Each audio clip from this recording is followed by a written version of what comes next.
Hola.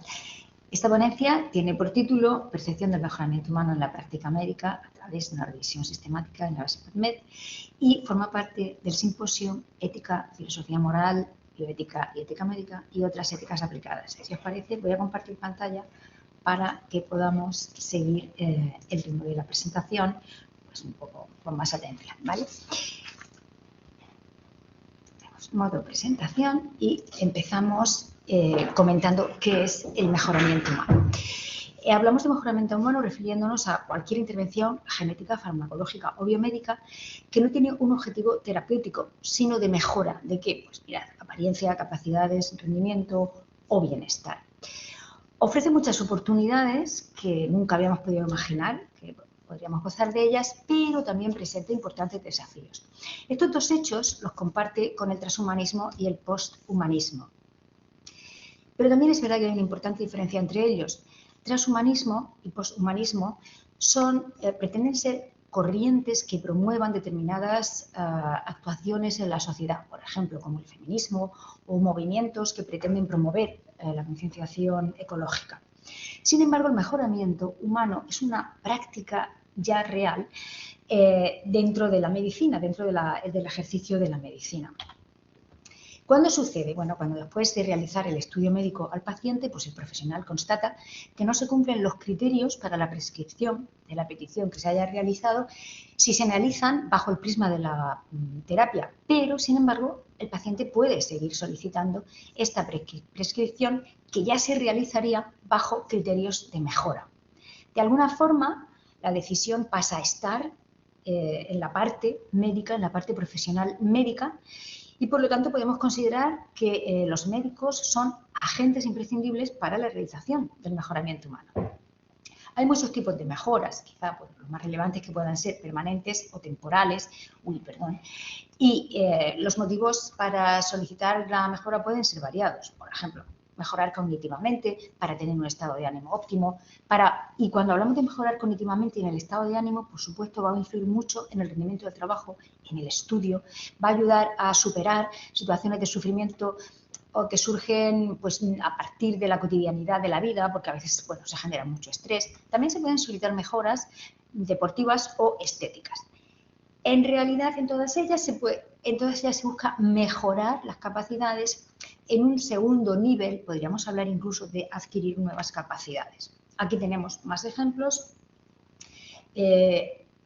Muy importante, por ejemplo, ha sido muy llamativo el uso de la hormona de crecimiento para niños de baja estatura. También se ha hablado mucho de mejoramiento humano con respecto al dopaje en el deporte. Y últimamente, pues probablemente habéis oído determinadas noticias con respecto al cambio de la percepción del envejecimiento, que dejaría de ser parte de un proceso natural para ser considerado una enfermedad que debe ser tratada, ¿vale? Y estaríamos hablando de mejoramiento humano al evitar ese envejecimiento. ¿Qué objetivos tenemos con este trabajo? Bueno, debido a lo que acabo de comentar muy brevemente, pues entendemos que hay un gran número de publicaciones relacionadas con el mejoramiento humano. Parece razonable pensar que como hay tantas publicaciones pudiéramos conocer las opiniones de los médicos al respecto. Bueno, pues esto es lo que vamos a preguntarnos en este estudio. Así que vamos a ver a través de la búsqueda sistemática en una base de datos que es PubMed. Bueno, ¿por qué la hemos elegido? Pues porque es una base médica probablemente de las más amplias que podamos encontrar. Y la palabra clave va a ser Human Enhancement. La mayoría de los artículos están en inglés y, de hecho, ya veis que va a ser uno de los criterios de inclusión. Que el idioma del artículo sea español o inglés y que refleje resultados de encuestas realizadas a los médicos. No sobre una revisión sistemática de estas encuestas, sino sobre las propias encuestas. Queremos ver directamente qué está pasando. Como criterio de exclusión, pues que el artículo en sí ya sea esa revisión sistemática. Por lo tanto, bueno, pues acordes con los criterios de inclusión encontramos solamente un artículo que tiene un título bastante llamativo. Doctor, por favor, ¿puede prescribirme una píldora para ayudarme? Este artículo es el único que digo que aparece en esta base de datos con esa búsqueda. Sin embargo, es muy relevante porque está incluido en el análisis que la Biblioteca de Investigación de la Universidad de Georgetown realizó para encontrar los artículos más citados entre los años 2009 y 2014. Este artículo es del año 2011. y bueno, pues está en el número 17 de su año. ¿Qué trataba este artículo? Lo vamos a comentar muy brevemente. La encuesta se dirigió directamente a profesionales de la medicina, de la Asociación Médica Americana, y bueno, pues entre las preguntas que tenían era cuántas veces en el último mes o semana el médico había tenido una petición, o bien si le ocurría una petición de mejoramiento humano, o bien si le ocurría a diario, o bien cuántas se habían prescrito en total en dicho periodo de tiempos. Y se crearon sistemas para constatar los resultados. ¿Qué se reflejó? Interesante. Entre las posibles preocupaciones que tenían los médicos es que era importante evitar que determinadas ventajas económicas que tuvieran las personas y, por lo tanto, posibilidad de acceder al mejoramiento humano se convirtieran en ventajas biológicas. Se ponía en peligro la valoración del esfuerzo y la disciplina si algo se podía conseguir fácilmente con mejoramiento humano. ¿Qué ventajas se encontraban? Pues que reduce el sufrimiento humano. Y esta valoración del sufrimiento humano va a ser una constante luego en los otros artículos relacionados. Y también que si un determinado mejoramiento humano se consideraba legal, desde luego todos tenían que tener acceso a ese mejoramiento. Con respecto a la aceptación social que podían tener los mejoramientos y la tendencia a prescribirlos, bueno, las más aceptadas eran las mejoras de la memoria, prevenir que los padres pasen la miopía a sus hijos a través de los genes y, estamos hablando de médicos, lógico, estabilizar las manos de un cirujano.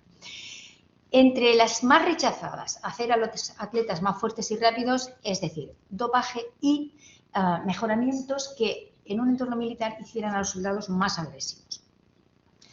Bueno, ¿qué otros artículos relacionados tenemos? Pues en el año 2008 encontramos otra encuesta, compartieron aquí médicos y público, población, ciudadanos. Hubo más participación por parte de los ciudadanos que por parte de los profesionales médicos y los primeros eran más favorables a la hora de percibir de favorecer la idea sobre la petición. En general se detectó en esta encuesta que había una buena aceptación de los suplementos naturales y se consideraba que la pega más importante que podía tener el mejoramiento humano es que se utilizara para exigir a las personas que puedan trabajar más. La siguiente se realizó en el año 2010, también es exclusivamente a profesionales médicos. Ya habían constatado que había pocas publicaciones. Eso no significa que la práctica del mejoramiento humano se lleve a cabo de forma irreflexiva, sino que en realidad el debate, bueno, pues no se les ha permitido entrada a la profesión médica. Entonces, cuando se trata de medicamentos para mejorar las capacidades cognitivas, se favorecía la prescripción si el profesional médico estaba ante un grupo de personas mayores de edad, ¿vale? O sea, no mayores de edad, perdón, sino que eran ya mayores, que tenían una edad avanzada. Pero en realidad es que esto puede parecerse más a una restauración que a un mejoramiento, ¿vale? Por eso en personas jóvenes era más complicado aceptar esa petición de mejora humana. Bueno, en el siguiente artículo también encontramos que la mejora cognitiva es la más llamativa y las causas que se eligieron mayoritariamente para plantearse la prescripción de este mejoramiento humano era una sensación subjetiva de sufrimiento. Ya os he comentado antes que esta percepción de sufrimiento es uno de los elementos que más propician esta prescripción. En el año 2014 tenemos otra encuesta llevada a cabo en Alemania y, bueno, repitió un poquito los elementos de la encuesta de Banjo del año 2010 que hemos visto antes. Los resultados son parecidos, pero ya se percibe un mayor conocimiento del mejoramiento humano. Y, por último, en 2014 se llevaron a cabo dos encuestas independientes, una a profesionales médicos y otra a la población normal, y cuando se llevó a cabo entre los médicos se incluyeron tanto medicina privada como pública para comparar. Había ciertos argumentos que los autores esperaban y los encontraron, por ejemplo, referidos con la autonomía, los riesgos médicos, normalidad y naturalidad frente a desviación, etc. Había argumentos esperados que no se mencionaron, por ejemplo, no se habló de la diferencia entre terapia y mejoramiento, no había complicidad con normas sospechosas o que transgrediera objetivos de la medicina, y sí aparecieron nuevos argumentos. Por ejemplo, el deseo de los médicos de mantener una buena relación con el paciente, que era necesario tener habilidad para empatizar con él, y las expectativas del paciente. Lo que os presento a continuación es como la primera normativa que aparece para dar respuesta a las preocupaciones de los profesionales médicos frente a las peticiones de mejora. Hemos dicho que las más amplias eran las de mejoramiento humano, por lo tanto, la primera que ya está relacionada con la mejora cognitiva. ¿Qué podemos decir, básicamente? Bueno, pues que el número de artículos con encuestas realizadas o los facultativos hemos visto que es muy bajo para lo esperable. Que en las más recientes se aprecia un aumento de la percepción del mejoramiento humano entre los médicos, pero que hay pocos criterios comunes establecidos. Y con respecto a la valoración de la prescripción de mejoramiento humano, los médicos resaltan las cuestiones de seguridad, beneficio y justicia, muy propias del ámbito profesional médico. Entre todos los mejoramientos, hasta la fecha actual, al menos en las encuestas que hemos encontrado en esta base de datos, destaca el mejoramiento cognitivo. ¿Qué podríamos concluir a la vista de estos resultados? Bueno, si bien el número de publicaciones con respecto al mejoramiento humano es considerable, la mayoría de este debate no lo han llevado a cabo.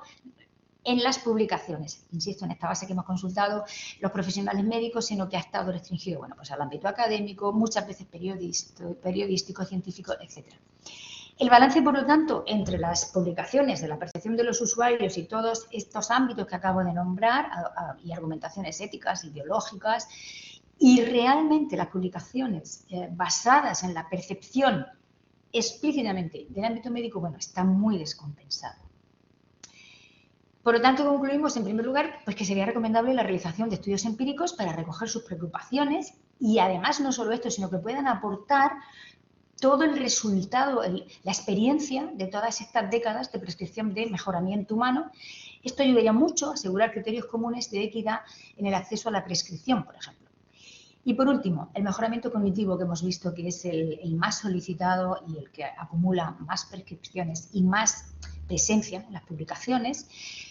Es importante tener en cuenta que se aplica a los ámbitos de trabajo y de estudio. Ya no solo la vida personal, también estos que influyen mucho. Entonces, ambos afectan directamente al bienestar de la persona. Por lo tanto, esta consideración podría llegar a ser, bueno, un problema o al menos un elemento de salud pública. Muchas gracias por vuestra atención y dejamos de compartir pantalla. Espero que os haya resultado interesante y nos veremos en las preguntas que podéis plantear en el vídeo a través del canal.